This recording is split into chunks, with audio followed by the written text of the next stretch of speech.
I didn't even realize what was happening when a voice suddenly rang right next to my ear. 7:30 already, and you're still sleeping? Waking up to my mother-in-law yelling was not exactly a pleasant experience. But she did this every single time she visited, completely convinced it was a wife's sacred duty to jump out of bed at dawn and start serving everyone. Thankfully, my husband's parents didn't visit that often, 3 or 4 times a year at most, so I usually just clenched my teeth and endured the criticism and lectures for the sake of keeping peace in the family. What bothered Nina Andreevna the most was that I didn't work. Well, not in her understanding of work. To her, if you don't leave the house every morning, you're lazy. The fact that I sat at my laptop for 16 hours a day and earned 3 times more than her precious son didn't count. My father-in-law wasn't much better, though his priorities were different. Alexander Vladimirovich cared more about food, specifically greasy, fried stuff with meat filling, cheburiki, bilyashi, that kind of thing. I've never liked that kind of cooking. Too heavy, too unhealthy. I preferred making vegetable stew, pilaf, or baked fish. And of course, every time I put something like that on the table, I had to listen to how I was a useless housewife.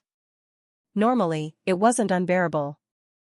But this time Anton's parents had been staying with us for 3 weeks. 3 weeks. My nerves were completely shot, especially because Anton offered zero support.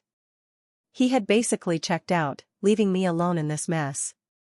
From somewhere above me, Nina Andreevna kept going. Oh, look at her, went to bed at 4 a.m. Lazy cow.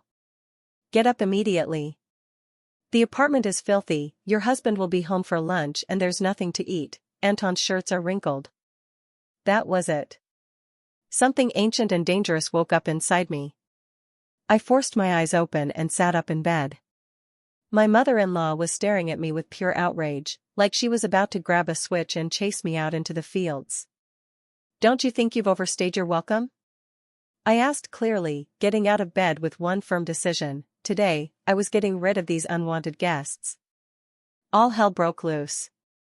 My mother-in-law went into hysterics, accusing me of every possible sin. She stormed around the apartment, half cleaning, half throwing things around in chaos. It became obvious, no one was planning to leave. That was confirmed when my father-in-law waddled out of the guest room, looking annoyed. "Why are you clucking like chickens this early in the morning?" he grumbled. "Paulina, is there no breakfast?" "No," I said coldly. "There is no breakfast. You've already overstayed." He puffed up immediately. "I'm giving you 30 minutes to leave my house." "Oh, listen to her," my mother-in-law snapped. "Did you forget how you begged us for money for this apartment?" "I didn't forget," I replied, now fully awake and finally ready to say everything I'd held in for so long. "But I also didn't forget that you refused to help. Not a single penny. We bought this place with our own savings, and we'll be paying the mortgage for the next 20 years. So don't act like that gives you any right to be here." She scoffed. She's never worked a day in her life, and she talks about savings. This is Anton's apartment. I'm his mother. He invited me. I'm not going anywhere. And you? You're nothing here. Nothing in this house belongs to you. For a second, the room went completely silent. But something told me, this conversation was far from over. "Are you even good at math?"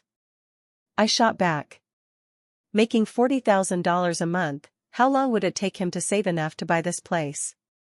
"Gold-digging snake," my mother-in-law snapped. "All you think about is money." My father-in-law jumped in too, backing her up. It was almost impressive how smoothly they twisted everything around, dodging any real logic. You could actually learn something from that level of manipulation.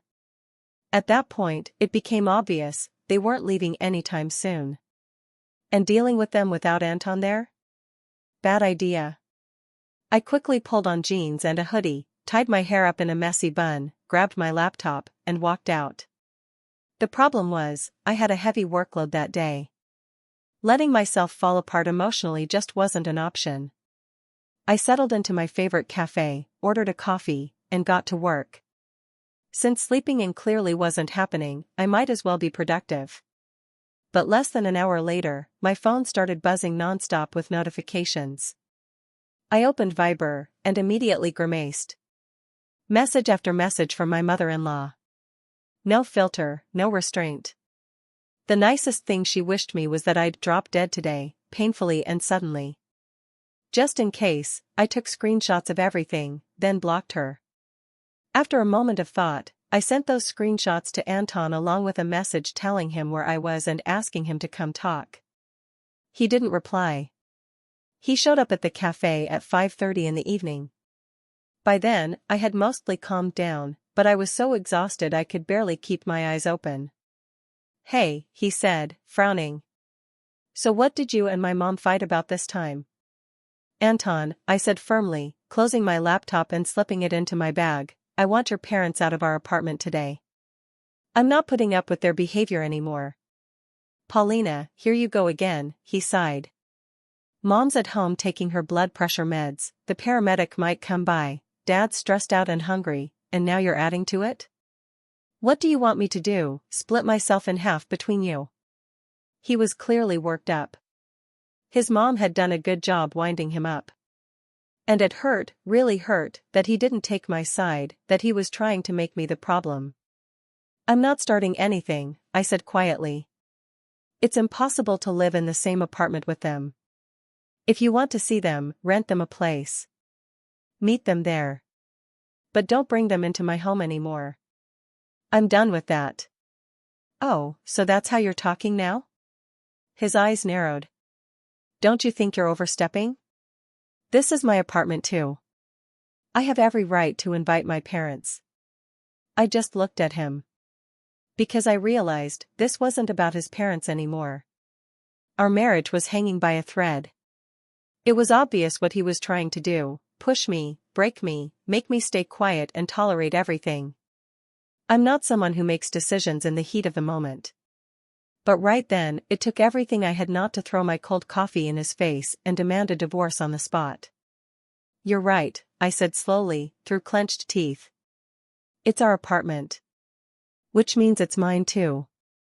And I have every right to say I don't want your parents there." I paused, holding his gaze. "So tell me, Anton, how are we going to solve this?" He hesitated. Clearly, he hadn't expected pushback. So he switched to a tactic he knew well: manipulation. "Don't you feel ashamed?" he said. "You're forcing me to choose between you and my parents." I let out a short, disbelieving laugh. "Choose? No, Anton. I'm not asking you to abandon your parents. I'm not asking you to cut your parents out of your life," I said, my voice steady. "I'm asking you to spare me the misery of living with them. So here's the choice: either they leave today, or I do. And if you pick the second option, I'm filing for divorce tomorrow. We'll split the apartment, and the mortgage too. Think you can handle those payments on your own?" He hesitated, then tried to soften it. "Okay. I'll talk to Mom. I'll ask her not to pressure you. They'll stay one more week, then leave. Is that fair?" I slowly stood up from the table. "Well," I said calmly, "your position is clear." I picked up my bag. "I'll stay at a friend's place tonight. Tomorrow I'll come back for my things. I'm willing to pay you back half of the down payment so we can part on good terms. If you want to keep the apartment, that's fine, but then you owe me my half of the down payment, plus half of everything I've already paid toward the mortgage." Without waiting for his response, I turned and walked away. The truth was, I had already decided to divorce him, no matter what he chose about his parents. This wasn't about hurt feelings. And it definitely wasn't about his income. What mattered to me in a marriage was trust. Support. Feeling protected. And I wasn't about to let myself be thrown to the wolves: his rude, overbearing mother and his equally disrespectful father. The next morning, his parents were still in the apartment. No surprise there.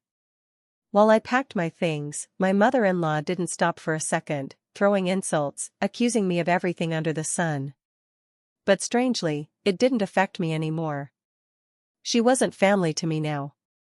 Just a stranger with a loud voice. The divorce itself went quickly and without much trouble. The real problem started with dividing the apartment. Anton refused every option I had. He insisted on keeping joint ownership. And legally, the court couldn't force him to buy me out or accept compensation. So the decision was simple on paper, but complicated in reality. We each got a 50% share. The mortgage debt was split. Even the utility accounts were divided. Selling half of an apartment, especially one still under a mortgage, was basically impossible. So I went back to court and requested a physical division of the property. In practice, that meant I was assigned one specific room as my own. Not just a share on paper, but an actual space. I put a lock on the door, and the use of common areas was officially defined. Of course, I had no intention of living under the same roof with Anton. I rented out my room. And I moved into a small studio apartment downtown. I wouldn't say I came out of this as a winner. But my losses were minimal. And from what I've heard, Anton hasn't been keeping up with the mortgage payments lately. He's already a few months behind. I'll wait a little longer. And then I might offer to buy out his share. For a lot less than it would have cost before, considering the debt and unpaid bills. Thanks so much for listening to the story. I truly appreciate every like and subscription. See you in the next story. Headphone.